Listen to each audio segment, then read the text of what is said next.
1. Rules Committee will come to order. I want to welcome everybody for being here today. I apologize, I'm a little bit underdressed, but the air conditioning broke down here in this office, so wearing a tie was, I couldn't do it today. But anyway, this is our 5th event examining the hunger crisis in this country. At our very first one, I said that the best ideas don't always come from Washington, D.C., and that shouldn't be a radical idea. But often we are mired in doing the same thing over and over again around here, relying on the same programs and tolerating the same inefficiencies.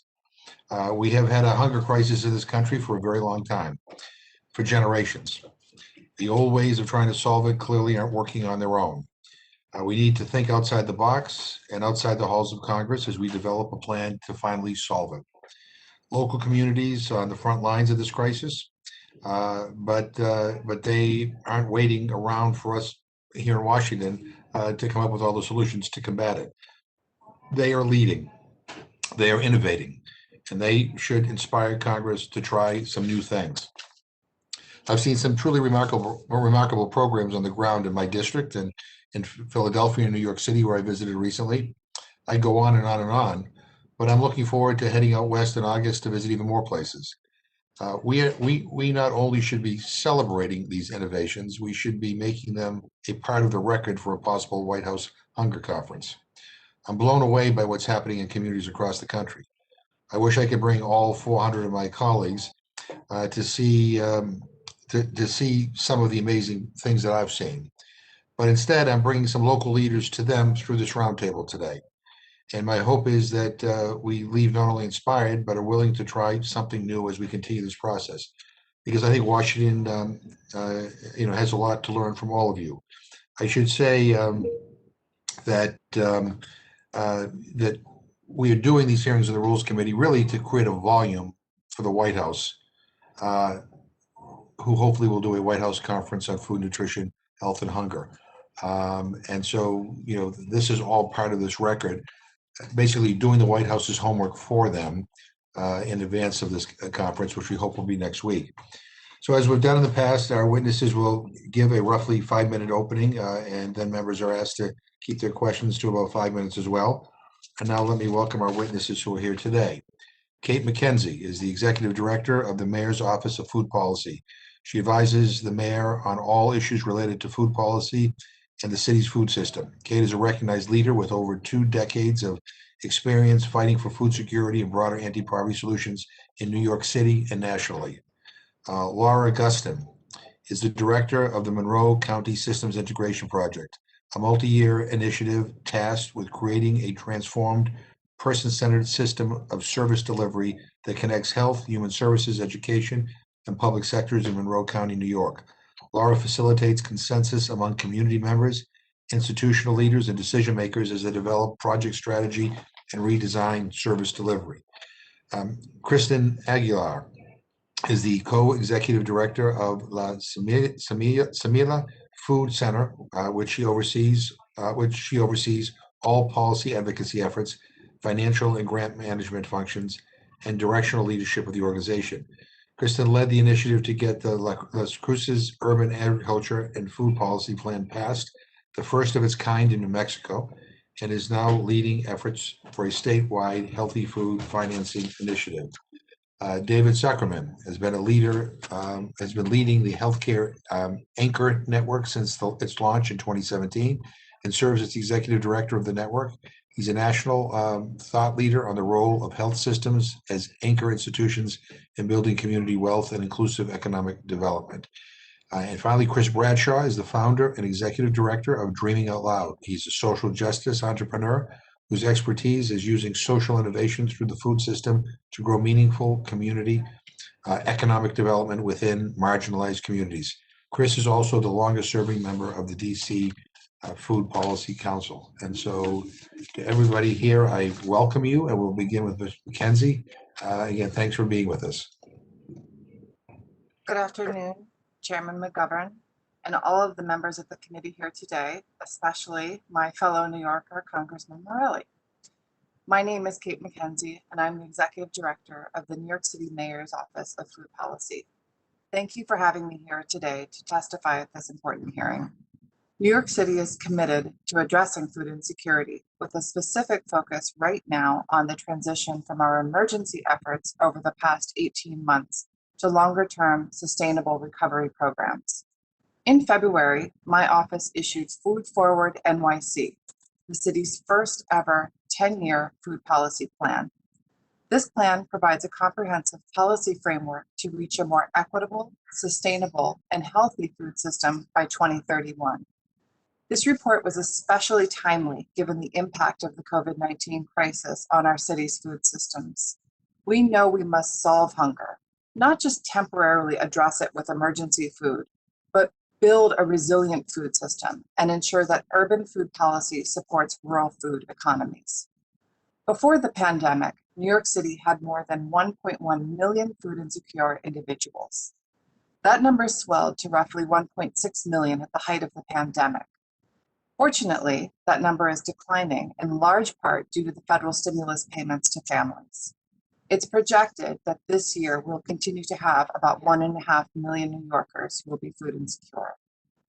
As a direct consequence of taking the resilience of our food supply seriously, our city food policy has to prioritize regionalism. This is an important area for coordination for all levels of government, as many programs are limited to either rural or urban applications. Integrated urban-rural policies are critically needed.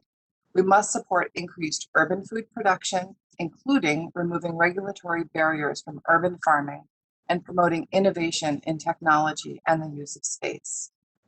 The implicit charge of Food Forward NYC was to reset food policy in New York City and provide a systems approach that examines all dimensions of issues such as hunger and sustainability. The plan was organized around the following goals. The first, addressing hunger and racial inequality head-on by ensuring that all New Yorkers have multiple ways to access healthy, affordable, and culturally appropriate food. One way to effectively do this is through universal school meals in our public schools. Our city provides free meals to every student regardless of family income. Also, evolving the summer food service program to include a component similar to pandemic EBT in urban settings seems promising. We also focused on strategies that ensure that all food jobs are good jobs and acknowledges that small food businesses are a critical path for asset building for many immigrant communities and communities of color. A third focused goal is on making the city's food supply chains efficient and resilient. This is where a regional approach is most critical. We need more food distribution and processing infrastructure in the city, and we need investments all along the supply chain, from regional production to transportation, before it gets to the city. The fourth goal is around sustainability. We're seeking to shift the city's own purchasing to more sustainable foods and to reduce our environmental footprint. And finally, our last goal is around building the knowledge at both the government and community levels to effectively implement our ambitious food system improvements. Throughout these goals, we're integrating good food purchasing, a framework known amongst many of you, to quantify the impact of institutional food purchases across values such as nutrition, local economies, good workforces, and environmental sustainability. For those seeking to develop a similar strategic plan, I want to share some lessons learned during the process. First, food plans should not rely on a centralized implementing power, but rather the collaborative and creative implementation of policy levers and partnerships. For that reason, we frame Food Forward NYC as a living document, and we expect its strategies will evolve to changing markets and political landscapes. Next, it should take months, not years, to develop a plan. By focusing on a shared vision and strategies, rather than detailed implementation plans that take longer to develop and are often subject to change, you can keep a broad range of stakeholders engaged and the momentum strong. Be thoughtful in the language used. For example, in New York City, we have a historically Black-led community gardens movement, which grows food, as well as newer indoor agricultural startups. The term urban agriculture is seen as exclusionary by some, so we prefer to use the term urban farming to acknowledge the full range of urban food production activities and possibilities. Finally, consistent data about the food system is fairly scarce. This can make meaningful planning difficult. Data should not be a limiting factor in developing a plan. A national effort to improve the data available to maximize the success of future initiatives will be important. I also recommend a greater focus on urban-rural policies. We launched a New York City Regional Food Working Group, which serves as a forum for exchanging of ideas and developing solutions. This group has provided invaluable, consistent feedback for Food Forward NYC. In conclusion, I am very grateful to this committee's focus on ending hunger nationwide. I thank you for your time, and I'll be happy to answer any questions that you may have. Thank you very much. Ms. Gustin. Yes, thank you, Chairman McGovern and distinguished members of the House Committee on Rules, including my own Congressman, Joe Morelli, for inviting me here today. My name is Laura Gustin, and I am the director of the Monroe County Systems Integration Project, which is a multi-year initiative aimed at building a transformed system of service delivery that integrates Monroe County's health, human service, education, and public sectors. Monroe County's narrative mirrors other Rust Belt communities. Once the booming home of corporations such as Kodak and Xerox, the poverty rate within the city of Rochester, Monroe County's urban center, is now 33%. 50% of Rochester's children live in poverty. This frame is essential because people in poverty are forced to navigate a complex and disconnected system of services to receive basic support such as food and housing. People enter this system at their lowest moments and often leave disempowered and underserved. This is not a reflection of provider commitment or expertise, but the constant struggle to coordinate and deliver services that transcend institutions and sectors. My community has been described as program rich, but outcome poor. For example, we have dozens of innovative food distribution and feeding programs, yet hunger persists. The reality is that no single program or service can counteract the undue burden caused by a misaligned system. Systemic failures are demonstrated in the story of a local mother who takes 2 hours and 2 bus transfers to get to her local food pantry, or the high-risk Rochester family with 6 care coordinators, all assigned by different providers, each acting as independent band-aids over a misaligned and dysfunctional system. The Systems Integration Project is a collaborative of 300 partners working to implement a common vision for systems transformation. Systems integration includes 3 core strategies: cross-sector data sharing, integrated service delivery, and human-centered design. First, to align services and programs, we are implementing a unified information platform that offers providers a 360-degree view of system interactions. This digital solution will allow a teacher to see that her student was recently evicted and a pediatrician to know if a child's school attendance is abnormally high. In both scenarios, providers can more proactively deliver services by having access to cross-sector data. This technology implementation also establishes a shared cross-sector measurement system that offers new and necessary business intelligence to enhance system performance. Second, the Systems Integration Project is implementing an integrated service delivery model that transforms the way that people move between institutions. This model includes shared protocols across sectors that define how a person should navigate the system as they transition from crisis to stable to thriving. Finally, our current system was created with little input from consumers, particularly Rochester's Black and Latino communities, and interactions are filled with disconnects and distrust. One community member recently shared his experience with a local housing provider who offered him yet another case manager and 4 unsolicited referrals to additional services. While the provider had good intent, the community member left this appointment feeling like a commodity used by the system to generate payment. A person-centered system must be trusted by those who use it. In response, we are committed to engaging community members 10,000 times in our redesign effort.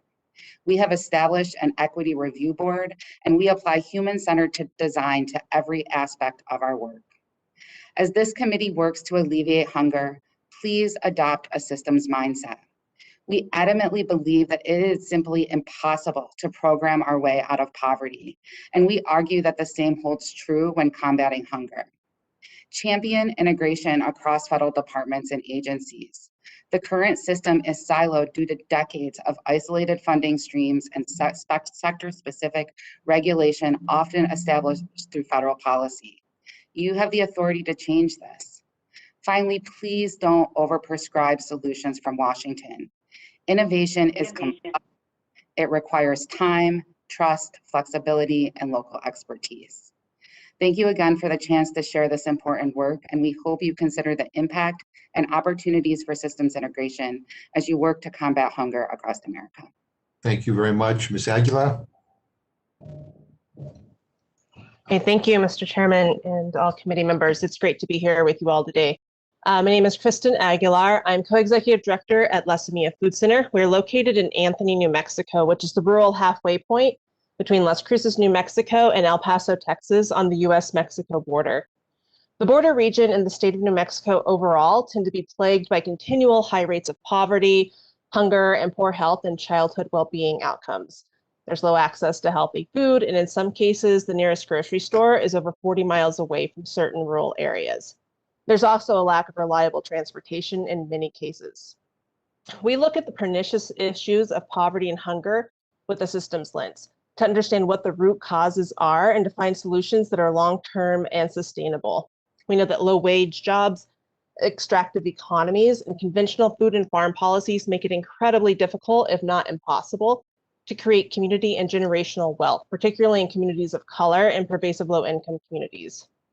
We produce enough food. Hunger isn't due to lack of food. It's due to lack of wealth in our communities. And we know we can cultivate and support communities that have robust local food economies that both values food and farmers and creates the conditions for good and nutritious food to be available to all. The pandemic showed us the stark reality of some of the vulnerabilities of our conventional food system. And in New Mexico, in the Paso del Norte region, it also showed us that small farmers can step in to feed our communities with the right support.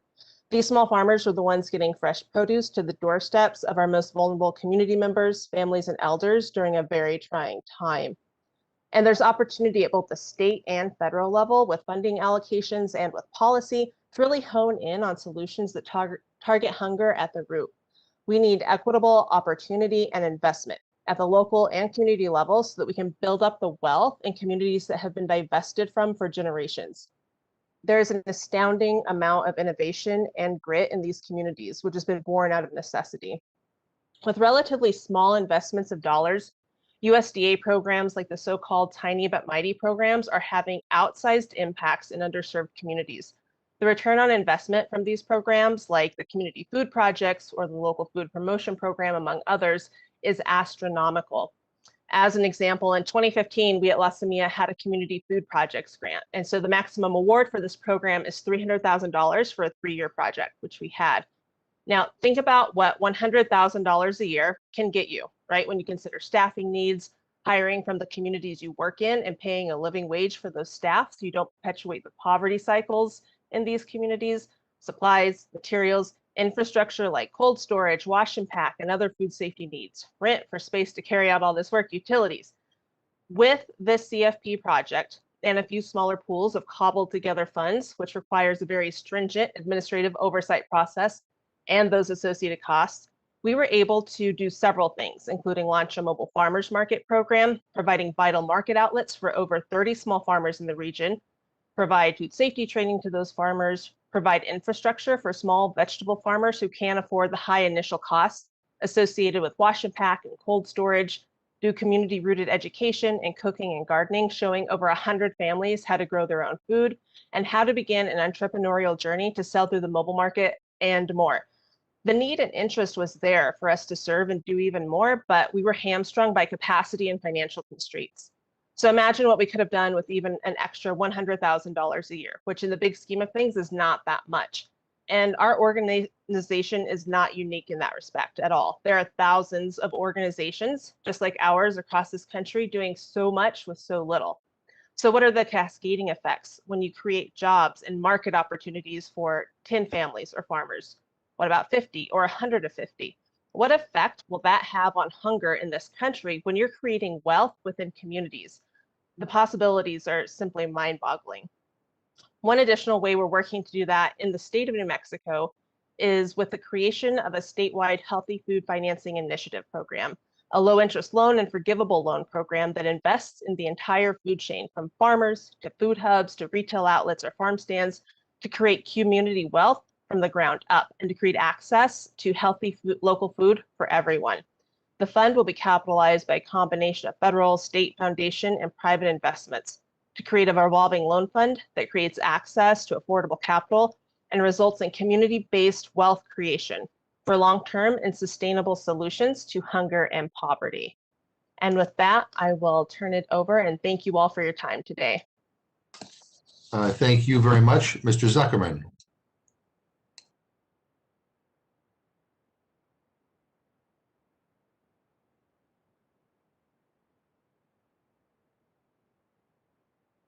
I think you're not, you need to unmute, Mr. Zuckerman. I don't hear you. Apologies for that. Good, okay. Good afternoon, Chairman McGovern and the other members of the committee. My name is David Zuckerman, and I am the Executive Director of the Healthcare Anchor Network, a national collaboration of more than 65 leading healthcare systems at the forefront of a growing trend to leverage their organizational resources like hiring, purchasing, and investment to address economic and racial disparities and build more inclusive and sustainable local economies. It was heartening to hear the stories of my other fellow panelists and look forward to hearing the remaining one in terms of innovative approaches to address hunger and the root causes of poverty. I would also like to thank the committee for inviting me to share as well about this trend we are seeing across the country, which we call the Anchor Mission, and a few examples that illustrate this idea in practice. I believe we have an opportunity to think differently about how our largest institutions can leverage their resources to create economic opportunity for individuals and families, address longstanding inequities in communities of color and rural areas, advance environmental sustainability, and strengthen and make more resilient local economies across the country. Anchor institutions are public or nonprofit place economic engines with an embedded social mission that ties their success to the long-term well-being of their surrounding communities. They are often the largest private employers in their communities and many times within their states and regions. Health systems and universities are the most notable examples of anchor institutions. They have annual expenditures of over $1 trillion, have endowments and long-term reserves in excess of $750 billion, and employ 8% of our country's labor force. These institutions can and should play a key role in addressing inequities within the low-income and historically marginalized communities of color they serve by better aligning their institutional resources to address the community conditions that create health inequities. The anchor approach focuses on three key levers in particular: purchasing, investment, and hiring. Here is one example of how this approach works in practice and impacts families and communities. In Cleveland, Ohio, Tamika was a returning citizen from incarceration, and she needed a job that would support her family. Not only did she land a job with the Evergreen Cooperative Laundry, which looks to hire individuals with barriers to employment, she is also a part owner of the company because it is employee-owned. Her starting wages were 15% higher than under the former operator, and she participates in a profit-sharing plan. Evergreen Cooperatives was incubated and scaled through a unique collaboration that leveraged institutional procurement from university hospitals and Cleveland Clinic, as well as resources from the Cleveland Foundation and the City of Cleveland. Evergreen Cooperatives provides quality service with sustainable practices and market competitive prices to the institutions, contributes to the local tax base, and offers good jobs and wealth building to low-income communities. This win-win-win was only possible through thinking differently about the assets and resources we already have in our communities. As we build back better, we can build back smarter as well. Anchor investing is another key strategy that helps redirect a portion of the long-term reserves these institutions need to hold from Wall Street stocks and bonds to Main Street community economic development. One example is Common Spirit Health, serving 21 states, which has invested $270 million to support the economic development of low-income, underserved communities. This community investment program has provided capital investments for the following projects. In Arizona, for Phoenix Interactive Children's Museum. In Texas, the community loan centers to provide affordable payday loan options. In Colorado, for the Colorado Enterprise Fund to support small businesses. And in Central Los Angeles, to construct a transit-oriented, affordable housing complex for more than 500 persons experiencing homelessness. The third key lever is hiring. Leading health systems are also leveraging their position as significant employers to create targeted pathways from specific neighborhoods into employment opportunities at their institutions, and then to help employees convert entry-level jobs into careers. Examples include mHealth Fairview in Minnesota and University Hospitals in Cleveland. These are just a few of the rapidly increasing examples of the Anchor mission framework in action.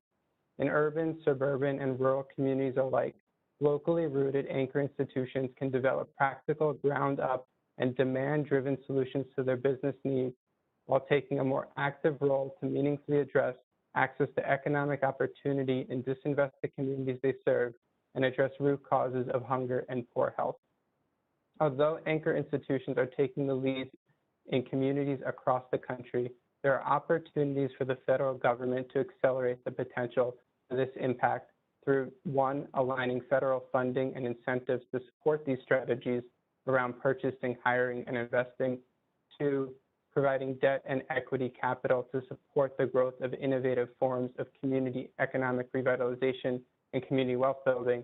And three, providing grants to states and localities to support multiple anchors collaborating on long-term equitable and sustainable economic development strategies. Thank you for the opportunity to share this work, and I look forward to the roundtable conversation. Thank you very much. Mr. Bradshaw.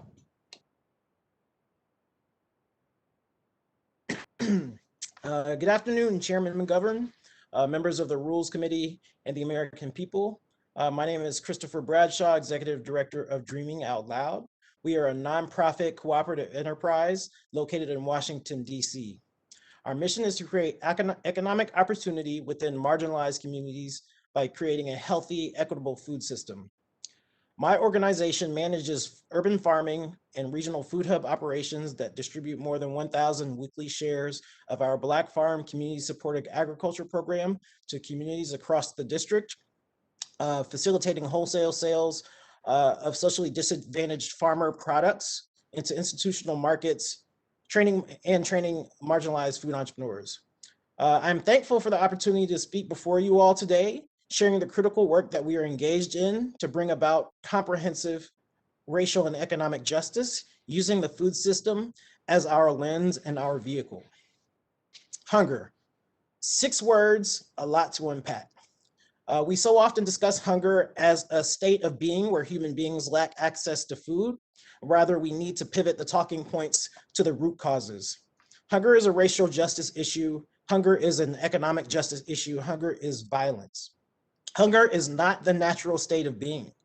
Hunger is not the result of natural disasters. And so we must speak to the intentional construction of hunger, the building blocks of which comprise the greatest challenges to the fulfillment of human promise that our country and our world endure today, and seemingly since time immemorial in American history.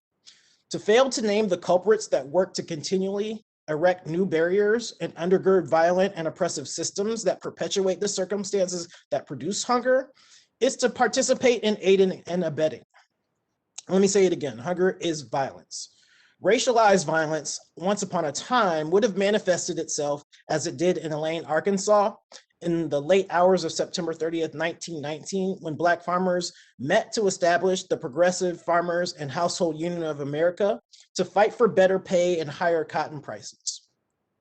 Upon word of these labor organizing efforts, a racist white mob, not unlike that of January 6, 2021, formed to murder hundreds of sharecroppers. Not only were our folks mass lynched, survivors were then put on trial and blamed for their own self-defense. Here we have the contours of the current state of hunger in our communities. Racialized violence, suppression of labor and wages, dispossession of land, the denial of the ability to create generational wealth, and driving the racial wealth gap. Across time, these have all been undergirded by public policy discrimination in housing, labor, agriculture, medicine, banking, the carceral state, the denial of full rights to our LGBTQ plus community members, and I could go on. And we've been straddled without reparations to level set, to heal, or undergird life outcomes that are based on these direct and traceable causes of our people's challenges as it relates to hunger. Hunger is systemic, it is structural, and it is tied to this history. Hunger is violence. While we mark historical events, we must remember that we are constantly in the production of new history, often one that is unmistakably manifests itself in historical cycles of violence. Let me point to a July 12th article in the USA Today, where in my home state of Tennessee, Chief Justice, District Judge Thomas Anderson issued a national injunction that bars the Biden administration from enacting the loan forgiveness plan approved by Congress in March as a part of the American Rescue Plan Act, a $1.1 trillion COVID relief package. An attempt to block even a modicum of the remuneration for centuries of historical damage to Black farmers and communities, much like Elaine, Arkansas. These unabashed racist actions threaten further Black farm land loss, driving the inability to accumulate generational wealth and widening the racial wealth gap, and impacting our community's ability to feed themselves, and in fact, driving hunger. Black folks have been the drivers of local food systems innovation from the days of Booker T. Watley, the inventor of the Community Supported Agriculture Program, the precursor to the work that our organization does around the Black Farm CSA, to Fannie Lou Hamer's social innovation with her Freedom Farm Cooperative in the Mississippi Delta. Each of these ancestors brought new solutions that were met with the width and breadth of structural inequity, racialized violence, and systemic racism that work to counter their every move. With these historical markers and current acts of white supremacist framing of key attempts to repair and restore via socially just solutions, a national strategy must acknowledge the harms and that Black Lives Matter, and facilitate comprehensive financial, mental, and spiritual repair that undergirds communities and institutions with an economic and social floor, and guard against regressive and white supremacist ideals that would take us back, as we see currently with our attack on voting rights and the use of systems to perpetuate white supremacy for generations to come. Defeating hunger requires defeating white supremacy wherever it manifests. It requires a lattice work of public policies, agencies, allies, and clear definitions of the problems that we're facing. This is a generational struggle, but we are standing ready to feed the fight. Thank you.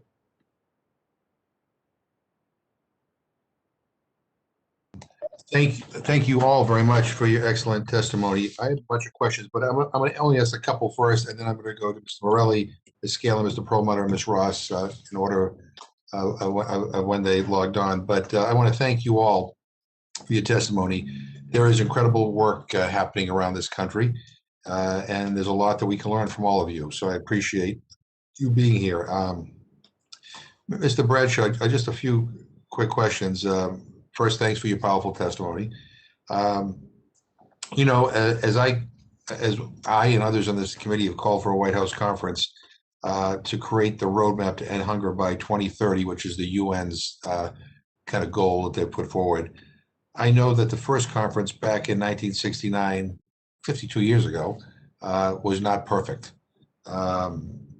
Yeah, that conference led to some good things, like it led to standing up SNAP and creating WIC and expanding the school breakfast and lunch program and so much more. A lot of good things happened.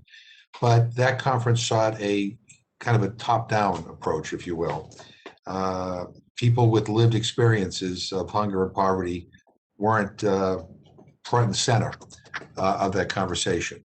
And people of color were not always brought to be part of the solution. And so we need to do this next conference, if we get the president to say yes, we need to do it differently. And I think by doing it differently, we will get better results and be more effective. We need to make sure that the people are at the center of these conversations. So I thank you for focusing our minds on the importance of equity and justice as we continue this work. So, Mr. Bradshaw, you and I, we had the chance to meet in June, and Congressman Eleanor Holmes Norton and I kind of went around DC, and we saw some incredible innovation in the district live in person, and it was an amazing day. We met some incredible advocates and people all along the way. And Mr. Bradshaw, I was wondering if you could tell us a little bit more about Dreaming Out Loud and the work that you're doing at Kelly Miller Middle School, where we visited, because I found that stop really quite inspirational. Well, yes, thank you so much for coming to visit, and thank you to Congresswoman Norton as well.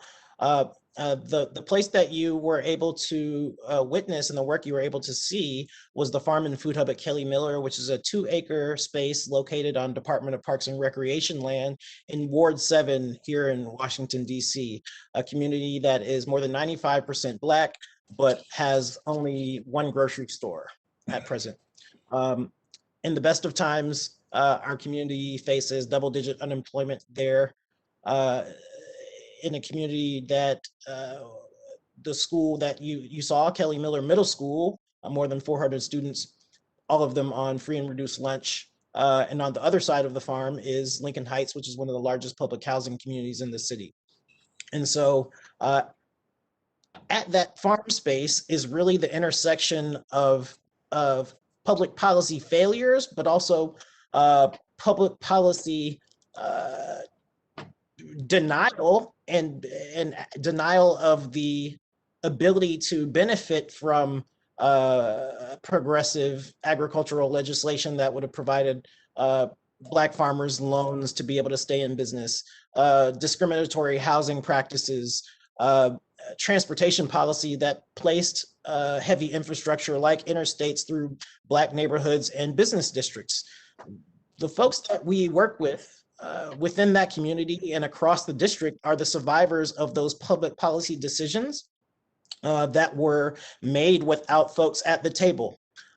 Folks were the subjects of decisions that did not understand their challenges on the ground, real time in communities, or that disregarded them because of the convenience of where the highway might be placed and the power of other communities to fend off attempts to place those types of projects within their communities. And that power is tied to race and wealth.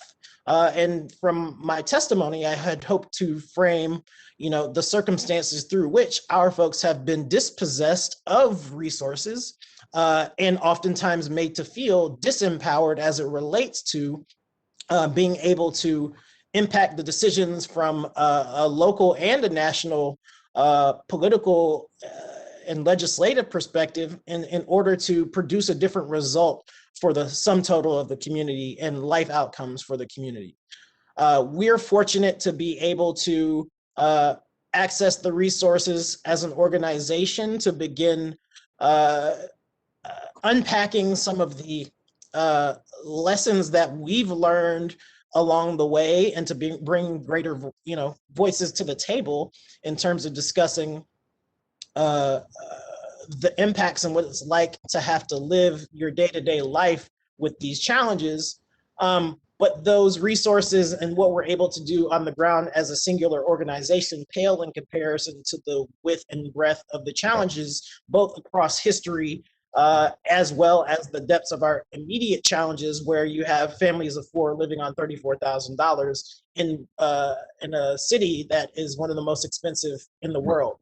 The district has had some fortune in terms of being situated at the seat of the federal government. So we have had some folks that have had no problems maintaining work across the pandemic, but many of our folks are concentrated in service industries within food. And so we've seen food insecurity spike. But again, those are deeply tied to the resources to be able to survive, not just the pandemic of COVID-19, but the pandemic of white supremacy over time that has driven the circumstances that we find ourselves in. No, and I appreciate that. And I think you and everybody on this panel has highlighted, the fact that if we're going to solve this problem, it's not one program, it's not one issue. It's a broader discussion, because we don't want to manage hunger, we want to end it. I should just tell my colleagues, when we were at Kelly Miller Middle School, we met this woman, a senior who lives in a building near Kelly Miller, who is gardening at the middle school and sharing her produce with other residents. I remember we met a man, a returning citizen, who is working, I think, right at DOL, at Department, right, learning about farming and getting a livable wage. And I think that both of those, I find that both of those instances inspirational. Mr. Bradshaw, you're also a member of the DC Food Council. And on our trip with Congresswoman Norton, we met a few other innovators in DC. The team from DC Central Kitchen, who, in addition to all the other incredible work they're doing, they're running a healthy convenience store project. And the goal here is to work with convenience store owners to bring refrigeration into these small stores so that healthy foods are an option. We visited the giant grocery store in Ward 8, the only grocery store, as you mentioned, for like 70 or 80,000 people. And we need to work on access. But the veggie prescription program going on there with DC Greens and others, I think is really incredible. So just one final thing, and then I'm going to turn to Mr. Morelli, and I'm going to come back to others at the end. Since I'm the chairman, I get to ask as many questions as I want. But I want to make sure the others get a chance before I finish up. But one other thing, Mr. Bradshaw, is that, if you could tell us about the DC Food Council and the work that you all are doing there, and how these partnerships between organizations like Dreaming Out Loud, DC Central Kitchen, DC Greens, and others are working to spur innovation in the district. Yes, so the core of our work is formed around partnerships, and public policy undergirds much of what we do as well, and also provides the opportunity to reshape the food system around the values that have been expressed by community members and that we all envision in terms of shaping a just food system. And the Food Policy Council is one of those venues for discussion, for advancing policy. We have 12 members on the council itself, but we have ex officio members that are members of DC government. Those members are a part of the process that we go through to implement public policy and pass public policy. Dreaming Out Loud also participates on a number of other bodies that support the advance of key public policy initiatives. We are members of the Good Food Purchasing Coalition here in the district as well. So increasing the dollars available in the system for procurement around anchor strategies, much like the gentleman from the Healthcare Anchor Network, Mr. Zuckerman, spoke about. So we're working to build out these supporting policies that will allow for the sustainability of the types of projects that Dreaming Out Loud, DC Central Kitchen, and others have undertaken that open up greater opportunity economically for some of our folks that have the greatest barriers to employment, the greatest barriers to accessing capital to start new businesses and cooperatives and other forms of enterprise. We're also in partnership with Capital Impact Partners and the Washington Area Community Investment Fund, amongst others, and the Nourish DC Fund, which is a fund that will help to resource food entrepreneurs from marginalized communities within the district as well. So we've taken an ecosystem approach, and it takes partnerships, it takes trust, it takes government, it takes philanthropy, it takes the private sector. And I'm really excited about the prospect of advancing these types of networked comprehensive solutions that work on the local level and utilizing the visibility and the resources of the federal government to make sure that initiatives like this and like we see across the country continue to have the resources to function and scale, but also that we are correctly framing the structural challenges that are a part of the system and the parts that need to be undone and done away with. Right. So it's two parts for us.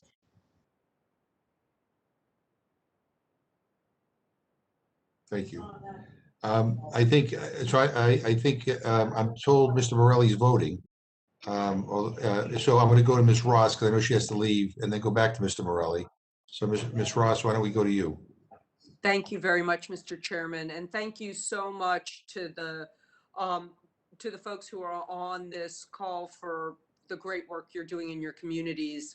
I have the good fortune of getting to go to a ribbon cutting for a hospital that is opening today in my district, in a historically African American community, which is pretty extraordinary. And so I have to leave in about 10-15 minutes. But my first question is for all of the witnesses, particularly about the next generation. So we know we have programs in the schools to deal with food insecurity, free breakfast, free lunch, things like that. But could you tell me what we might be able to do on food literacy for K through 12? Because it's wonderful that we're paying to provide healthy meals, but the teaching kids about eating healthy is equally as important for what they're going to do when they go home and what they do going forward. So to any of you, educating kids about food literacy and how we might incorporate that into our work. Sure. I'll start and happy to have my colleagues join.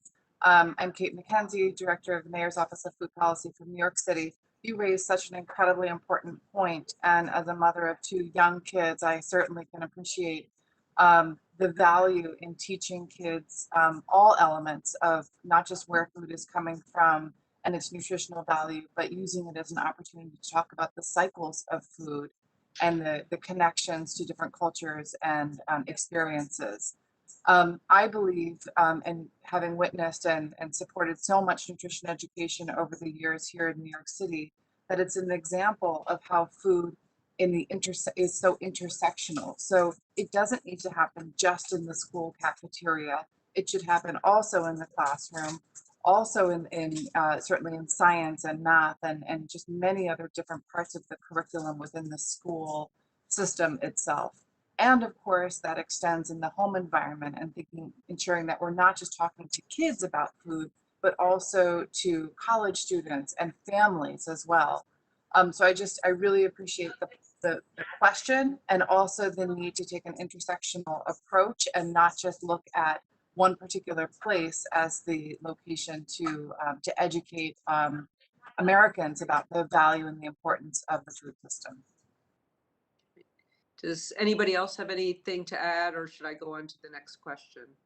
I would just build off with what she said to just, I think, agree that, you know, the food literacy is tied to having access to healthy food in the home. So you can create food literacy all you want, but if children are living in poverty, if families don't have access to healthy food in the home, if they don't have access to ability to cook that healthy food, if it is not modeled in the household, there's no connection, right? You continue to maintain a disconnect. And so I would just continue to reiterate that hunger, food literacy, food issues are really tied to poverty. And, you know, it's solving poverty issues, ensuring healthy food is available and accessible and in the home. That's how you're going to teach children how to eat healthy. I would just add that as we think about this kind of intersectional and multidimensional nature of the problem, that while not an easy fix, public schools could also be thought of as anchors and can help in many ways through their own procurement to support the development of a local ecosystem around healthy food, which then allows for those places to be present with outside the four walls of the school, and can help catalyze that. One example of this, just very briefly, is something that was named Operations Carrots, which was the collaboration between Anchors in Albuquerque, New Mexico, with the public school system, starting with just purchasing carrots from a local cooperative on the south side of the town. And that was a real important catalyst to the sustainability of them growing their food production capabilities. And so this is another part of, I think, the puzzle of how we not only teach literacy, but use the systems we already have in place to scale the economic activity around healthy food.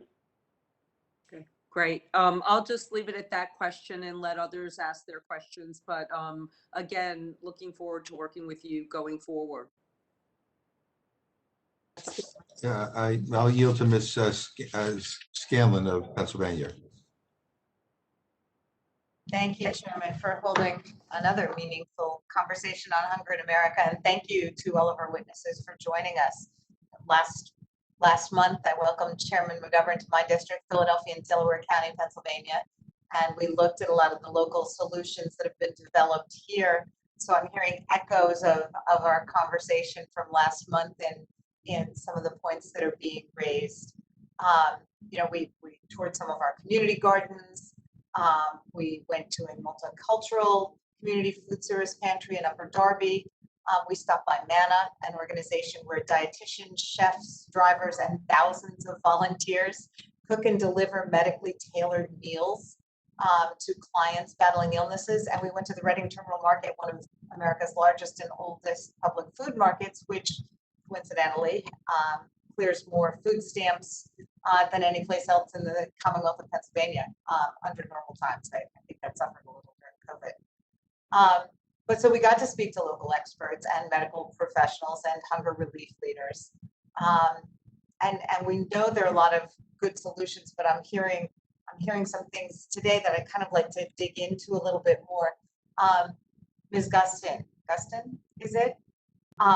Yeah, I just came back from visiting family on the other end of Lake Ontario up in Watertown. So there are challenges to the healthy food system in upstate New York, where you have a growing season that gets snowed on from October through May some years. But I was really interested in your written testimony about the challenges of aligning services in a post-industrial city. I mean, I'm sitting right now in Chester, Pennsylvania, which was a shipbuilding mecca for over 100 years, and that's gone. So we have 33% poverty. We've got majority Black and Hispanic population. We've got serious disconnects. Lots of people focusing a lot of energy on the city of Chester because the need is very great, but the systems are not aligned. So kind of interested in your project and how you get buy-in when you have people coming from so many different directions, and how you kind of launch an effort like that. Yeah, so it's a great question. Thank you. I think it's a couple of things. I think first, we would have never been able to launch systems integration focused on a sewer sector. Really, we approached the project from the standpoint of public good, and we built around our co-creation of public good, and that really allows each institution and sector to come to the table. Yes, they have priorities, but we've created a safe space and built trust over time, where they come to the room focused on public good and leave their sector specific behind. We've also used the full framework, which has taken a lot of time. Since the project started, every decision, I facilitate decisions, but every strategy, every decision come from the members of our community and the leaders of our community. I think also, and I noted this in the written testimony, we really do center the voice of the system user and use human-centered design. And so we're sort of totally changing the context of our approach. You know, we start by doing empathy interviews. We map how people move through the system. We identify bright spots and we identify where the system is breaking down. We start with piloting and prototyping. So we start really small. We fail really fast. You know, I think all of these things allow us to innovate, but not sort of get too far into our innovation. We're all far, you know, we manage risk while we're innovating by doing it in small pieces, by starting with the people and by building trust. I think also I have an amazing partner and co-chair of my project in the Congressman. I think Congressman Morelli, asking the community to participate has been important. You need someone who also doesn't have sectoral interests, but whose only interest is public good, and who also has the credibility to bring people to the table. And so I can be neutral and facilitate from a staff end, and he can be neutral and ask hard questions and say, come along on this journey. Particularly early on, I'm not sure anyone would have come if the congressman didn't ask. Now, 3 or 4 years later, people stay because we're doing good work and we're proving that we can make real change. But that's sort of how we work together and how we've gotten things done. Oh, I think you're on mute. Sorry about that. I may ask our county people to reach out, see if we can get some synergy there. I'd like to talk a little bit about school food. Ms. McKenzie, you talked about expanding public school access to cold storage and processing space and preparation. Many of our public schools in Philadelphia lack full service kitchens. I did a lot of work with a high school, doing mentoring work with a high school, and they did not have a full production kitchen, and as a result, they were providing elementary school nukeable meals to these high school kids who were, you know, eating 4 or 5 of them because they needed fuel. Can you talk a little bit about opportunities to address the need for school full service or adequate school lunch conditions? Sure. Again, such an important question to ask, and using this opportunity to think about solving for that. I was at the, it's not really the launch, we were delayed by 3 weeks, but we've kicked off our summer meal program, and I joined our school chancellor this morning at that program and was remarking about how great the food is that is served there, and also had the opportunity to tour that kitchen, and it just reminded me of all of the kitchens across the city. And again, there are, to your point, there are schools that can, you know, cook everything from scratch, and there are schools that can't. And I was particularly heartened to learn of a USDA innovation fund, basically, that is to seed projects and determine how they can scale, whether it is around capital equipment, whether it is around you know, thinking about how to get new and different protein sources into the meals. But I think now is the time, reminiscent also of the 2008 recovery, when that recovery effort brought water fountains into schools and salad bars, and how we can think about using this recovery again for the health, improving the health of school students, but also through looking at how we're preparing those meals. And I know I was with the school food service staff today. They're itching to do that kind of work. And so there's so much creativity that can come to life. And so I think, again, through using the opportunities that have come about of this horrific pandemic, to be able to seed some capital investments in those school kitchens will be really important. Thanks. And one more, just quick question for Ms. Aguilar. I have a friend who teaches nutrition in one of our schools and has a community garden and is such an advocate. I got her early in the pandemic. She was doing presentations for how kids can cook at home with their parents and what they could do. We did a whole Facebook Live on smoothies. But what can we do at the federal level to promote these kinds of projects that connect kids directly with food, maybe around community gardens or or perhaps other ideas in less hospitable climates? Yeah, again, pulling on my experiences as a mother of 2 young kids, there is nothing more exciting for kids than to be able to connect to the earth and where food is grown and see the whole cycle, and also be able to eat what comes out of it. So I absolutely support efforts like that, certainly in whether it's demonstrations that then lead to meal pattern changes.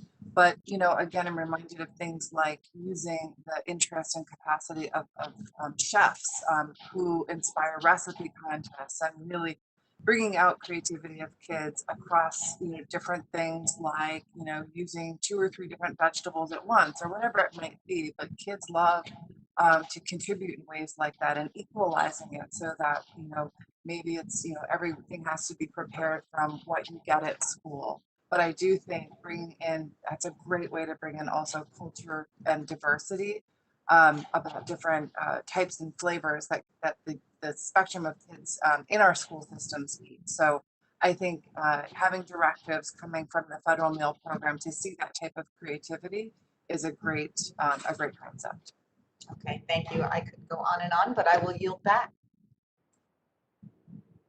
I think that you asked Ms. Aguilar that question too. Yeah, so I don't think.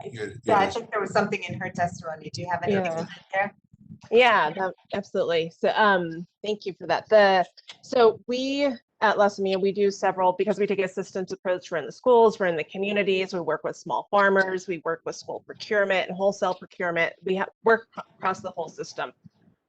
And a lot of the funding for a lot of those programs is USDA funding, right? As I mentioned, these tiny but mighty programs that have huge impacts for really very little money. I don't know, recently the COVID dollars and the relief dollars doubled, and in some cases more than doubled several of those pretty small programs that generally have allocations of 7 million or 5 million. All of a sudden those programs have 20 million or 30 million, which is huge. It makes a huge difference, right?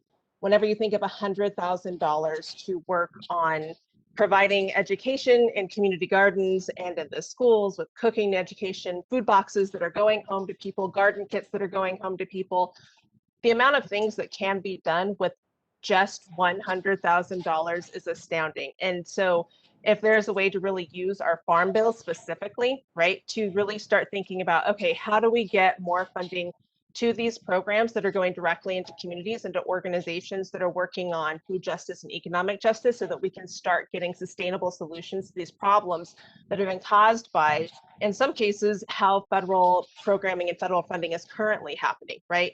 We know that our conventional food system has a lot of holes in it, and we saw that whenever there were a lot of breakdowns in the food supply during the pandemic, right? A lot of us knew there were those holes to begin with that really came to the forefront. And so if we really start looking at, okay, which of these programs need more bottom line funding, to have that funding constantly so they don't have to keep coming back every few years when the farm bill comes up, and all of us spending our time and effort and advocacy really working to get more funding to them, right? So then you have these programs in a farm fresh mobile farmers market that's serving 50 small farmers instead of 30 in a really small rural community. That's huge. That's a really big deal.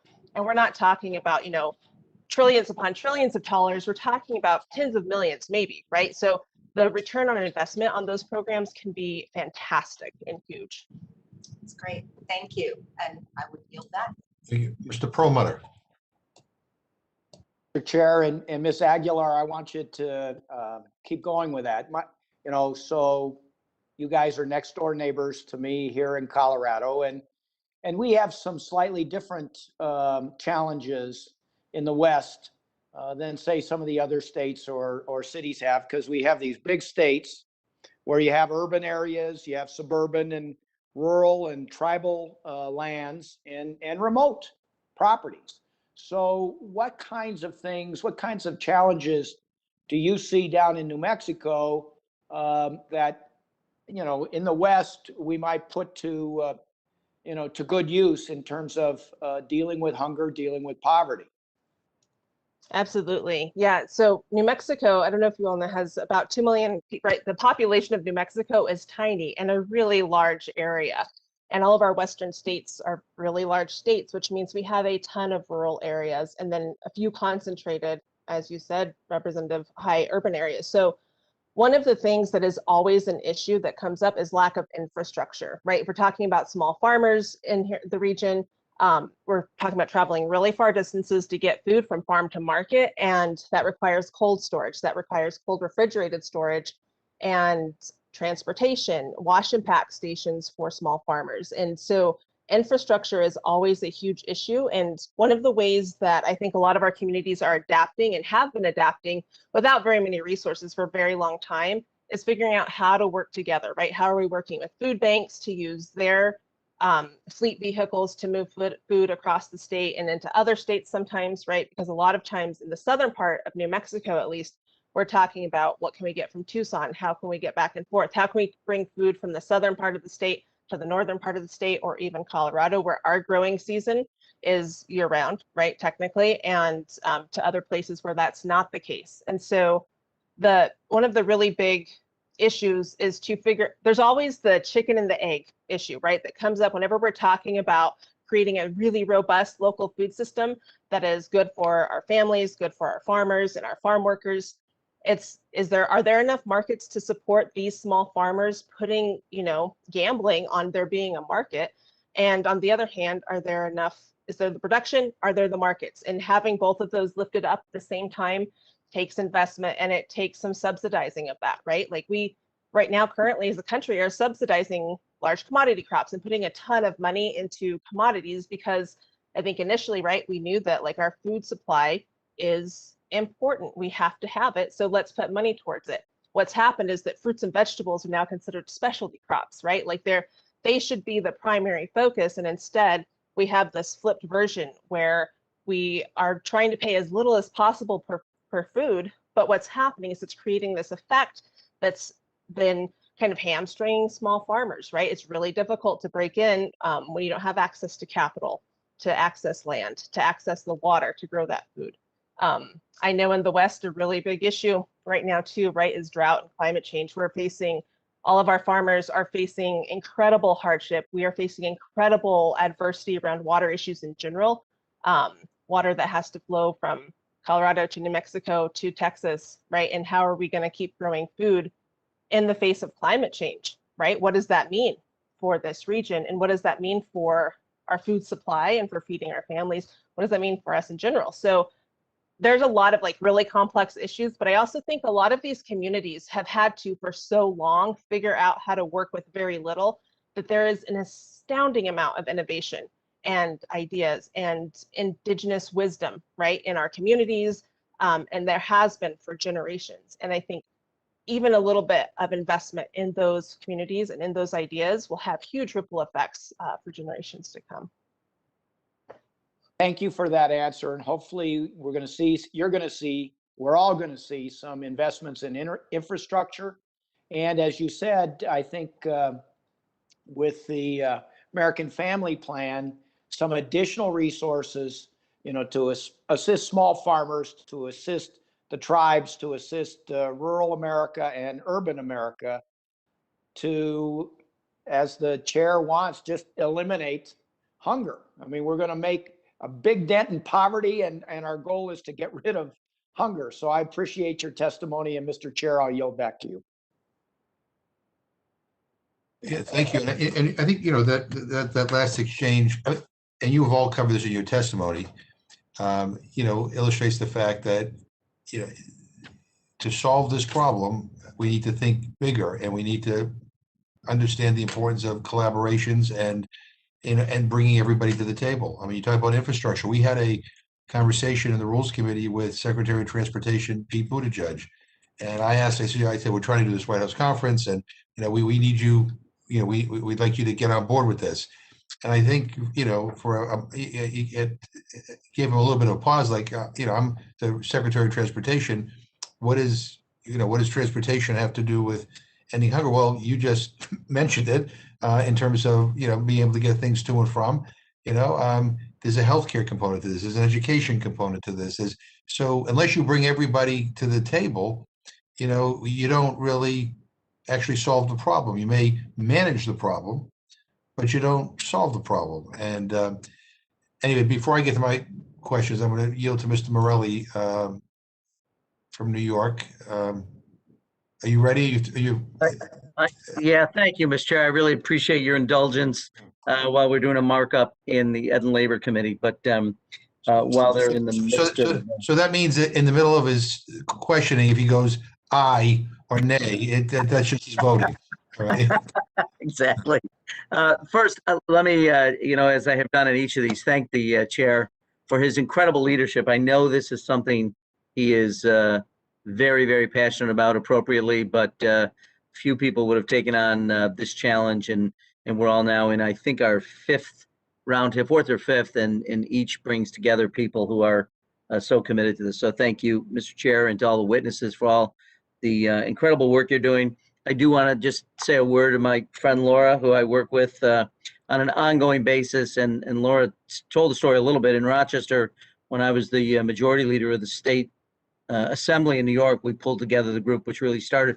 And I was concerned about, and I remain concerned about, how communities deal with alignment, how you get people who are dealing with the educational challenges that a child might face, how you deal with the healthcare challenges that family may face, whether it's behavioral, mental, emotional, as well as all the issues like food insecurity, nutrition, how you deal with homelessness or housing challenges. And so we're trying to do this alignment. I just appreciate everybody and all the things you've said. Recently, we've had the chance, I've been in hearings with Secretary Becerra of Health and Human Services, and I spoke to Secretary Cardona of the Department of Education the other day, and I bemoaned the fact, as the chairman has repeatedly said, and it's so important, that we build these silos even at the federal level. And I'd just be curious how each of you view this. But what I said to them is, we really almost need interagency, which is what the chairman is getting at, a White House conference, which brings everybody together. And I'd just be curious as to what challenges any of you have faced where you're really frustrated because you're doing this, you'd like to do more, but it's a different program, people aren't connected. If people could just comment on that and the need for, at the federal level, interagency conversations, which would then flow to the community level. If anybody has any thoughts on that or how we might address it. So I'm happy to start. I think that we think a lot about this. In some ways, we're solving things at the local level that we shouldn't be solving. So for example, we've created a shared language protocol that creates common definitions for things like hunger. Like, what does it mean to be in food crisis versus food stability versus thriving in that space? What does it mean to be in crisis from a housing perspective, or stable or thriving? Those definitions we had to create because across federal programs, everyone defines it differently. And so I can't have a doctor referring someone to a housing provider if they don't share the same definition of homelessness as that housing provider. Similarly, we are creating, because we are doing shared data, we are creating our own data dictionary across sectors. That is an example of something the federal government could begin to take on, so that even if you're talking about race, ethnicity, it's defined the same way. If you're talking about food instability, it's defined the same way. It's captured the same way with the same data fields. Then you can look across sectors and really understand the impact of each sector on specific issues. And I'll finally just say, going back to public good, I think right now, a lot of money is funded through sectors, right? I have my local Medicaid redesign program wanting to work on social determinants of health, but within that program, so much of the focus ends up being on the needs of the health sector, not necessarily the food sector, even though we know that food is health. And so I don't know how you create more flexible dollars that can focus on public good versus focus on the individual needs of sectors. But when you move the focus to public good, you can pull small p local politics out of the equation and really begin to focus on the needs of people. So those would be three things I would suggest. I just add two things, Congressman, and I'm happy to share a discussion paper that I co-authored for the National Academy of Medicine and Sciences on this topic of encouraging collaboration at the federal government around health equity. But I think two things we saw that is a real problem is that there's no resources to allow for, there's very little resources to allow for interagency collaboration. Folks are siloed, and there's few incentives to reach outside of their departments to connect and collaborate with others. And I think the thing that compounds that further is that oftentimes there are initiatives that are created by the secretaries of these agencies, which is very important, but the relationships don't get pushed down to the career level civil servants. And this work is so relationship based. It's relationship based at the federal level, it's relationship based at the local level. And there needs to be more support and intentionality around creating ways for mid-level career civil servants to be interacting across the agencies in a way that's supported. A lot of times those examples of where it has happened has been because of outside philanthropy that has created the spaces with discretionary resources to bring people together that just isn't possible for federal agencies at the moment. And so it's those little things around connecting that are so key for this, the work around aligning anchors at the local level or even within regions that is not directly resourced, and therefore it's no one's job. It's the same with aligning services. And because of that, we undervalue it in a way that the sum is not greater than the individual parts in a way that it could be if we really invested in that connective tissue between our different agencies, our different institutions, and our different social service providers. I would only just add quickly also that in New Mexico, the governor's office is a staff dedicated to interagency work around a food, hunger, and farm interagency coalition, essentially. So you have the Department of Agriculture talking with the public education department, with senior services, with all of these different groups, right? And includes stakeholders and community groups. So there are models out there at the state level, even, right, like in New Mexico, to kind of show what that could look like at the federal level as well. I will just offer also from the experience of compiling Food Forward, our 10-year plan, as you know, there are roughly 30 different city agencies that touch food in one way or another. And over the course of compiling that plan, we spoke with more than 120 different city staff. It wasn't a hard sell. They all could identify how they were connecting to food, but had never had the opportunity to talk about solving for food insecurity and a more resilient food system in 10 years, and to be able to really pull from those ideas. And so I would just suggest that some of the thinking is there, but that unified framework, again, as a value proposition, as a commitment that the administration is going to make over a period of time, was certainly helpful. But since you mentioned transportation, we have done freight plans to know how to reduce the amount of trucks on the road for all kinds of reasons. And if you look at what are the trucks that are on the road, the overwhelming majority are moving food, and they're not full. So it's once a few dots are connected, a clearer tapestry can come into shape. Well, you raise an interesting point, and what I fear is even interagency groups that say, let's solve for transportation, or let's solve for hunger, or let's solve for housing. What I really feel, part of our experience in Rochester has been to align all of it. So because people rarely have, I think that we've learned this, people rarely have a single problem. So people in crisis who are in poverty or some other crisis, they usually have a multitude of problems. They have food insecurities and food and hunger. They have housing issues. They have transportation issues. They have educational, behavioral health issues. And sometimes I feel like we focus on one thing. Even during COVID, we were part of what we call locally a crisis response team. And I'd say to people, as we're delivering food to people, students who are out of school, can we add additional services in here so that we can tell them about what we're doing on the transportation side? And we're building that, and it was still a struggle because people think in the space that they're in, understandably. If you're a hammer, everything looks like a nail. So how do you get the hammer to say, oh, okay, not everything is a nail, but you know, I have to go with the other tools here. Collectively, our toolbox can address all these things. We just have to stop.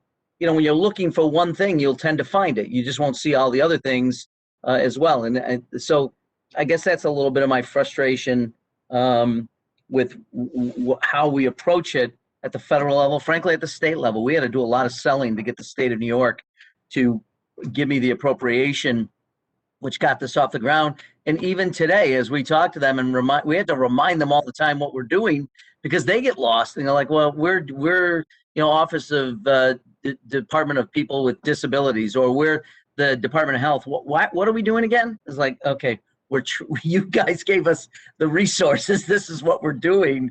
But, you know, you're sort of locked into what you do. And it's not that those specialties aren't important. It's just that people who were served, all this is great, except if people don't benefit, people in crisis. And sometimes I think we lose them because we get so into what we're doing. We forget it's the end user. That's who we're trying to help. And whatever problem he or she and their connected family, however they define it, that's where our goal is. So sorry for the rambling and the monologue, and I probably should go back to my other thing what I'm doing. But so I'll yield. Yield for a second. Would you yield? Would I? To my friend from Colorado, always. Yeah, because I think this conversation is really sort of at the heart, and I was kind of coming at it from the other side. Listening to everybody's testimony, I kept saying hunger is such a giant issue. I mean, it's hard for me to just, you know, absorb all the testimony we were getting from everybody. Can you hear me? Am I cutting out? You cut. I'm sorry, I missed that last part. I'm sorry. I was just saying hunger is such a huge issue, and I'm just having a hard time absorbing it. And then you're taking it you're expanding it to all the other issues that come when people are in crisis.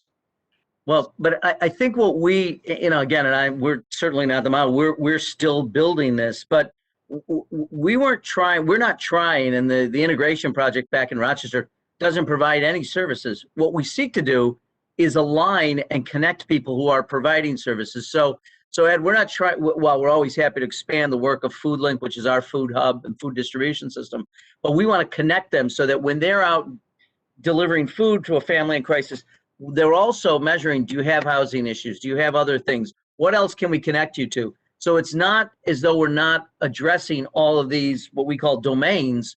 We're just trying to connect the people. So a family who's getting touched by 3 or 4 different programs doesn't have to worry about, what am I doing here? Or what, you know, and the connected, and that the professionals, the providers, and the community has one point of entry, and it's a customized, what we call human-centered design. So that person gets food if that's what they need. They get transportation if that's what but it's a customized approach.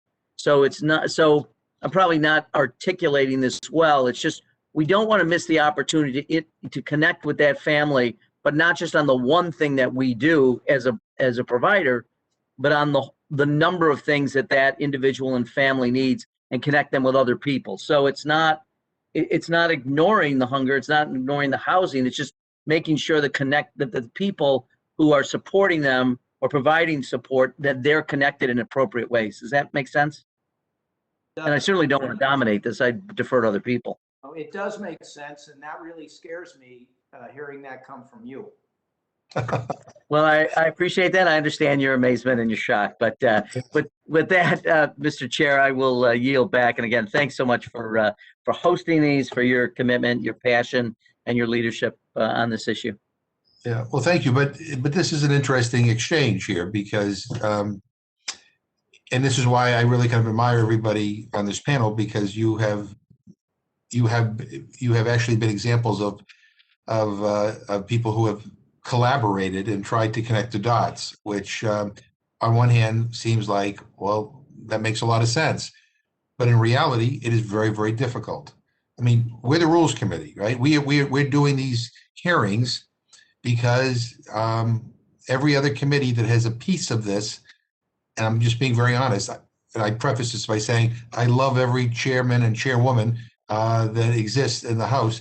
But the bottom line is everybody sticks to their to their jurisdiction. You know, I also sit on the Agriculture Committee. During the Farm Bill, you know, we talk about SNAP, right? Well, you know, I mean, and we get into these debates and on and on and on, but protecting SNAP, and we just bumped it up by 15% in the regression, but that helps, but that is not the solution, right? You know, and the fact that we have people on SNAP, the majority of people who can work who are on SNAP actually do work, well, that's a problem, right? Well, is people working 1, 2, 3 jobs, and they're still on SNAP. So to talk only about SNAP and not talk about livable wages and decent jobs, we're missing something, right? I mean, we had conversations about schools. I just did a tour of summer meals programs in my district. You know, during the pandemic, we provided much more flexibility in terms of the delivery of these meals. And you know what? It was a good thing, but we should keep that flexibility. And instead, you know, we're told, you know, this agency is insistent that only summer meals can be delivered only in congregate settings, and we can't do this, we can't do that. And no, my jurisdiction is this. Well, why can't everybody get in a room and just say, okay, here's the problem. You know, we all have a piece of it. Let's put it on the table. I mean, when I toured, you know, the sites with Mr. Bradshaw and Eleanor Holmes Norton. I mean, you know, I mentioned the middle school we visit to, but you know, these guys are connecting the dots. Because if not, people fall through the cracks. I have people that come to my office who don't even know what they're eligible for, or you know, who go to. I mean, we have categorical eligibility here in Massachusetts, and that's a good thing. But you know, in a lot of places, people will go and apply for LIHEAP, emergency fuel assistance, but they may also qualify for SNAP. They may not know it, but they have to go someplace else to be able to enroll in the program. Why are we making it so difficult for struggling people to just be able to get what they're entitled to, right? I mean, what we have here to try to help them. We make it so difficult, and the stigmatization is so difficult. And look, Washington is part of the problem. You know, we had a hearing in the Agriculture Committee last week where one of the members said, you know, it really is awful that SNAP was bumped up because nobody wants to go to work. Businesses can't hire people because of SNAP. Do you even know what the average SNAP benefit is? I mean, it was about $1.40 per person per meal prior to the 15% bump. It's only slightly higher. I mean, do you think people are intentionally not wanting to work for that? I mean, pardon my language, crappy benefit. I mean, it's a help. Don't get me wrong. It's an important program, but it's not a overly generous program. That's why food banks, you know, see an uptick in clients mid-month, right? So, no, the deal is right now is that people who are struggling are saying to themselves, you know, do I go to work for lousy wages where I might lose my SNAP benefits, my childcare benefits, you know, maybe a housing benefit, and then I'm in a real mess, you know, or do I stay where I am? But if the alternative is there's a job that will actually pay you a livable wage, fine.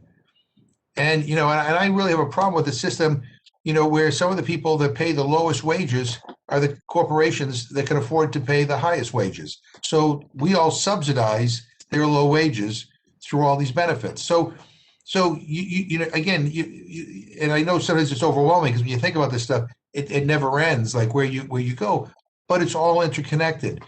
And so here in the Rules Committee, we're trying to do what other committees can't. We're trying to, we don't have any jurisdictional barriers here. So we're bringing people in to talk about everything. And, you know, and the hope is that, you know, we can prepare something for the White House to be able to do a White House conference that is not a press conference, that is actually something, you know, that aspires to be big and bold and transformational. You know, there's that old saying, it's hard to teach an old dog new tricks. You know, one of the things that I find, even in my own district, is that some things that even are low-hanging fruit that requires some collaboration that can help some people, I'll get yes to that. Oh, that's a good idea. That's a good idea. That's a good idea. But to actually get people to implement something or to change the way they've been doing something for years is very difficult. Maybe I could just ask you, I mean, in the collaborations that you have been involved with, how difficult has it been? I mean, not to win people's sympathy over or people's, getting to agree with you, but how difficult has it been to actually connect all the dots to actually move things forward? Mr. Bradshaw, why don't I begin with you? I mean, the stuff that you have done, how difficult has that been to connect all the dots so, that you could help the people that you are now helping?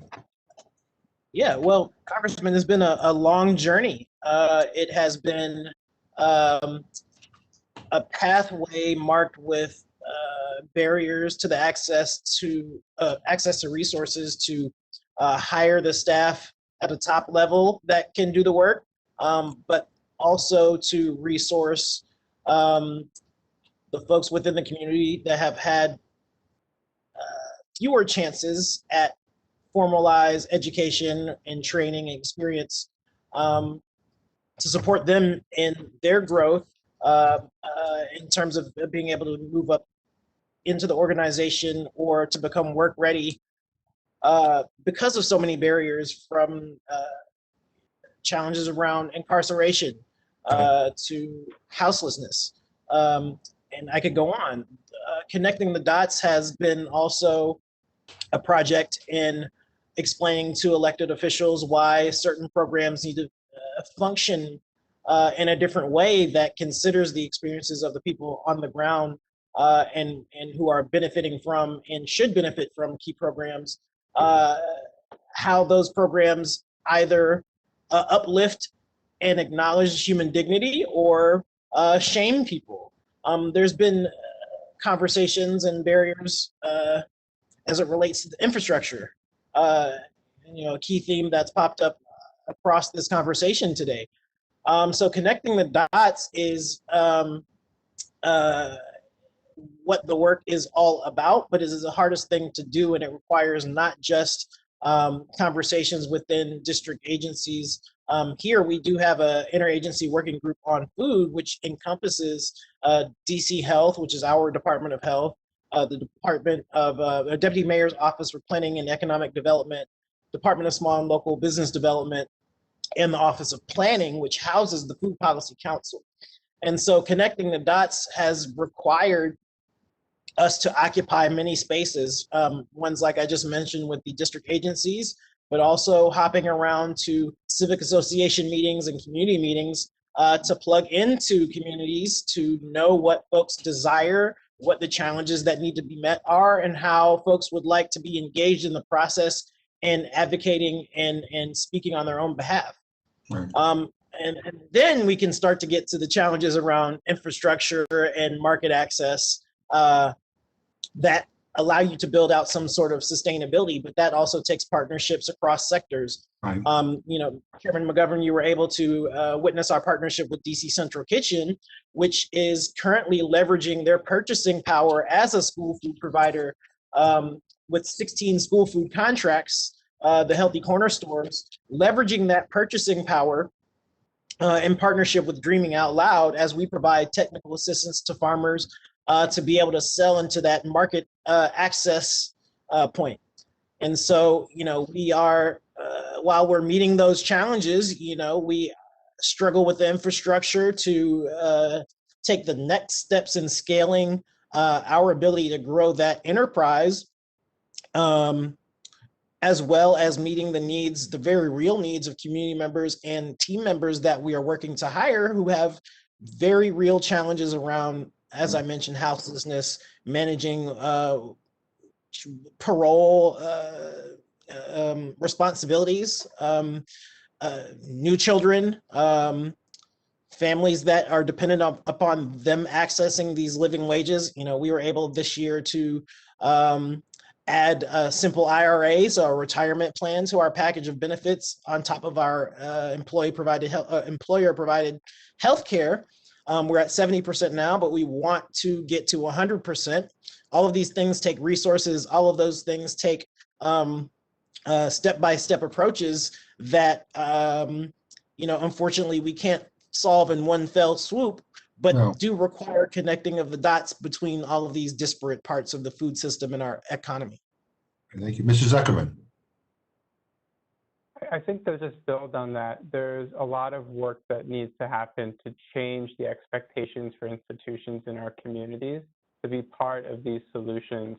And so a lot of our work, fortunately, we've been able to elevate this conversation within the healthcare sector, but we're still only reaching a small portion of the healthcare sector. And there's a significant amount of work that needs to elevate this conversation within the higher ed sector, within the public schools, local governments, around how these institutions can leverage their everyday business activities, hiring, purchasing, and investing, to plug into scaling many of the other innovations we've heard from the other panelists. Because I really think it takes both. We look and we travel to communities and we see really impressive things, but there isn't the mechanisms to get them to scale. Right. And that will only happen through plugging it in to the working with our institutions. And I think one thing that would go a long way, it's again building on the theme of some few resources will have a significant impact. If there was even just one person at each of these large institutions that are significant parts of the local economy whose job it was to drive or be part of the conversations around inclusive economic development and community wealth building, that would go a long way toward actually having them plug in and be connected to others. But at the moment, it's no one's responsibility. And so we've seen institutions carve out the resources for this, but there's a question of how long that will last if it isn't built into incentives and if there isn't a larger narrative and ask of organizations to continue to be part of changing how our local economies work. No, I appreciate it. Before I go to Ms. McKenzie, I just want to, I'm thinking of healthcare when I'm looking at you. I'll give you an example of something that's been kind of puzzling to me. I visited Amana with Congresswoman Scanlon and Philadelphia. God's love, we deliver in New York City. When I was there, we have community servings in Massachusetts, medically tailored meals, and it is puzzling to me why it's so hard to scale that up. Hospitals actually get punished if they dismiss you and you are readmitted really early, right? So there's a cost to them. There's a cost to insurance companies for having you back in the hospital. It's cheaper than if you're at home. And we know that one of the primary reasons why people get readmitted prematurely after major treatment is because of lack of nourishment. People are weak. And so it's not even a bag of groceries. It's just, a ready-made meal that is nutritionally appropriate. And so one is we know that it's good for patients. Two, we know that it's good for the bottom line of the hospital, the insurance company. So it just seems like all the incentives are there. And yet it's like, and we're trying to get Medicare and, to get on board with this. But even without that, it's like, boy, it would seem to me that if you don't even care about human beings, just from a cost point of view, you'd want to buy into this. And I don't know whether it's because, we haven't been doing it or what, but this change that seems so obvious to be in everybody's interest is like pulling teeth. And it's frustrating. But anyway, but Ms. McKenzie, I'll let you comment on. Sure. I actually really just want to lift up what my my colleague, Mr. Bradshaw, raised, which is, to support a human-centered design approach, to support hearing from beneficiaries of these programs themselves is something we must compensate people's time for. To be able to hear and talk to people outside of business hours if necessary. And many grant programs, government or otherwise, are prohibiting that type of stipend or structure. And I mean, arguably that is the best feedback possible is from beneficiaries themselves. So I just really appreciate the points that my Mr. Bradshaw raised. And unfortunately, I do have to excuse myself at this point for Thank another you. commitment. But All right. I again, really commend the focus on this attention and look forward to continued engagement. Thank you. Thank you very much, and we'll be in touch. Ms. Aguilar. Thank you. Yeah, thank you. I also want to kind of just circle back and uplift what Mr. Bradshaw is saying. Community organizations and nonprofits in and of themselves that are focused on hunger and other issues are in and of themselves economic drivers, right? The people that we're hiring that are working in our organizations are from our communities.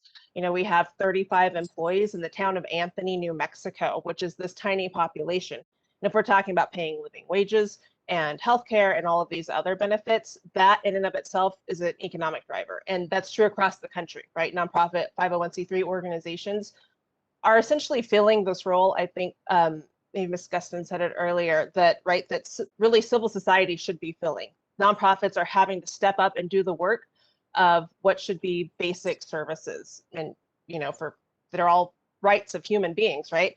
And so we've been talking about federal dollars and farm bill dollars and how those need to be expanded, right? We haven't even started talking about, you know, like if we're really talking about poverty as the root cause of hunger and the reasons for that poverty in our communities, we haven't even started talking about, you know, like philanthropy as a tool of resource hoarding for the very wealthy, right? And what that means. And we haven't really talked about how it takes so many resources within our organizations to effectively collaborate with others and for them to collaborate with us, for community members to collaborate. Kind of goes back to, right, like poor people don't need financial planning, they just need money, right? We need to find ways to build wealth in our communities.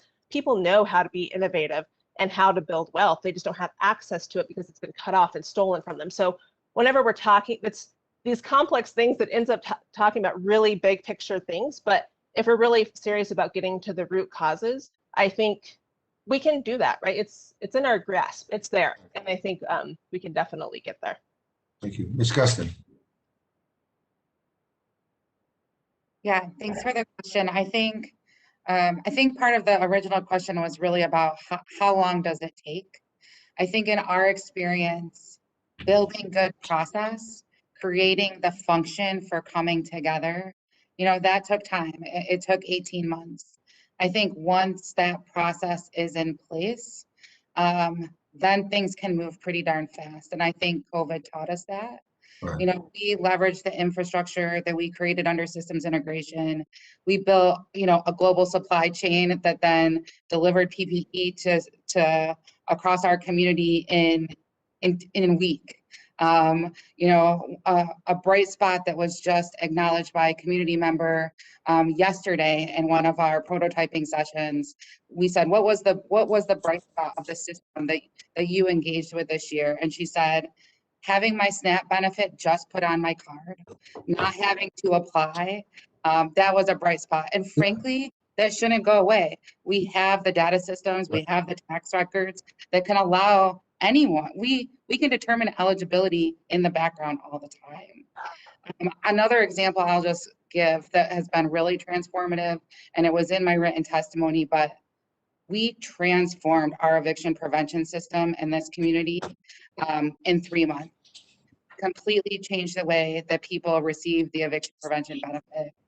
We use that by prototyping the process, and then piloting it, creating community-based front doors. We made a process that was 8 to 10 hours long, that was filled with trauma and denials and people moving across many organizations to something that took 30 minutes and could be done in a phone call. And as a result of that, now our Department of Human Services is asking us to redesign the entire Department of Human Services and to move all of those programs out into community in the same way. And we believe that we can transform the entire department within 3 years. So I think once the infrastructure is in place, once you build the capacity and the courage and the creativity of your community, the sky's the limit for what you're able to do. But you also have to create space and time to build that trust, to build those relationships, because none of nothing happens without that sort of foundation. And I think when we write grants, when we raise dollars, you want to go directly and immediately into program implementation. And you are never allowed that time and space to plan and build relationships, because how do you quantify the value of that? And so, I think it's go slow to go fast. I think it's go slow to go fast. If you go slow, you put the process in place, you develop those relationships, the sky's the limit. Before I close, I just saw Mr. Desagnier has joined us. Do you have anything you want to ask before we? No, I don't, Mr. Chairman. I'm sorry, I was in a long markup in education and labor. Yeah, well, and that's important too, because that's part of this discussion. Hey, Morelli was here the whole time. I had to pay attention. I just followed Desagnier's lead on the vote, so it was pretty easy. But let me just close with this. First of all, thank you all. I mean, you are really good. This was a really good panel, and I say that not just because of your eloquence, but because you're making things happen, and it's hard. It's harder than it should be. And I add one other thing here. I always tell people that hunger is a political condition, because you're figuring out ways to deal with it, in your communities and building collaborations and coalitions. It's doable, right? We've got the food, we've got the money, we've got the talent. Yeah, we need to invest more in infrastructure, but we can build up the infrastructure. There's nothing that is making it impossible for us to do this, right? Other than the lack of political will. And, I had a conversation with a colleague, and I won't mention his name, but he said to me, there's been hunger since the beginning of time. And so there's nothing you can do about it. And there'll always be hunger in this country. And I responded by saying, I asked him, have you ever met a hungry child? Because if you have, it breaks your heart. And in my own congressional district, there are hungry children.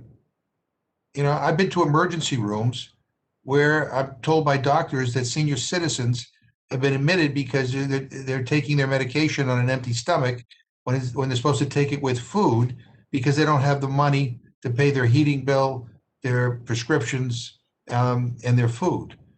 We have people who are working multiple jobs who can't afford to put food on the table for their families. And it's in the urban areas, it's in the rural areas, it's in suburban areas. And so it's like, it doesn't have to be. And we're the richest country in the history of the world. I always tell people, we have to invest somewhat in here, but these investments will pay back 100-fold. You will save money. This is so. It is really a political condition. It's a lack of political urgency, and it goes back to this White House conference and building toward it, I hope, creates. And so, to all of you, I thank you for your testimony. I hope we can stay in touch with you, because as we put this together, and hopefully we will get the White House to sign off on the dotted line soon. I hope the relevant agencies will work with you, because collaboration is key, and thinking out of the box is key, and also respecting everybody is key. And so I appreciate it very much, and I thank you again. We'll be in touch. The Rules Committee is adjourned. Thank you, Mr. Chairman. Bye.